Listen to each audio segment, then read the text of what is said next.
Welcome to Channel 87. This just in, the small city of Point St. Joe, located in Gulf County, is just devastated. Locals are without homes, shelter, or even food and water as Category 4 Hurricane Rose leads this poor city in utter disarray. Now, we go to a few residents who have offered their first-hand account on how this state may not be able to recover. For nearly 3 generations, my family has been a charter business for fishing. It's how we make our living. Just can't believe we'd rather build new fancy developments instead of fixing the older ones.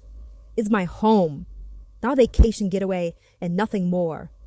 They don't know St. Joe like I do. I've spent 30 years building a life here.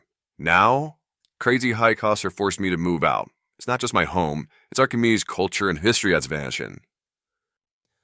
This neighborhood has changed so quickly.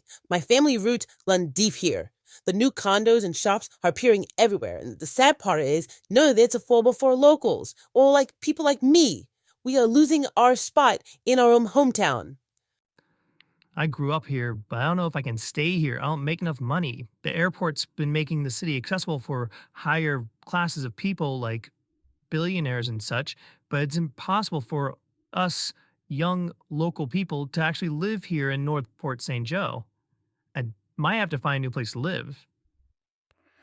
That's all we have for people on the ground, but over the past week, we have been receiving anonymous concerns within the community regarding schooling, local economic decline, healthcare costs, and blatant disregard of environmental laws from waste disposal companies.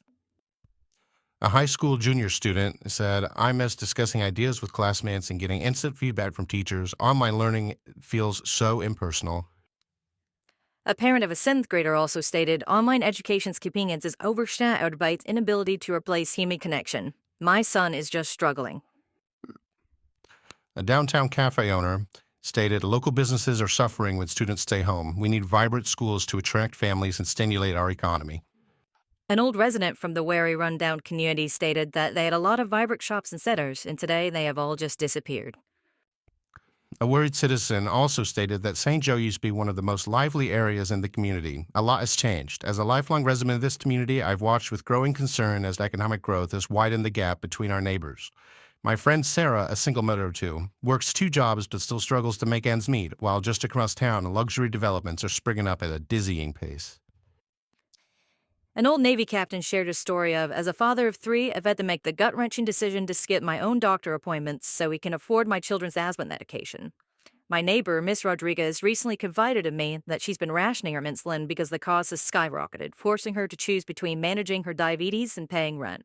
It breaks my heart to see my coworker John limping through a shift with untreated knee pain because he can't afford the surgery he desperately needs. We're all just one medical emergency away from financial ruin, and it's terrifying to think that in our community, staying healthy has become a luxury many of us can no longer afford.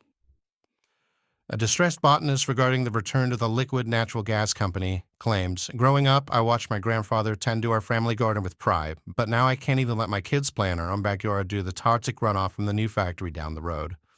My best friend Lisa was diagnosed with a rare form of cancer last year, and her doctor suspects it's linked to the contaminants seeping into our groundwater from unregulated industrial waste.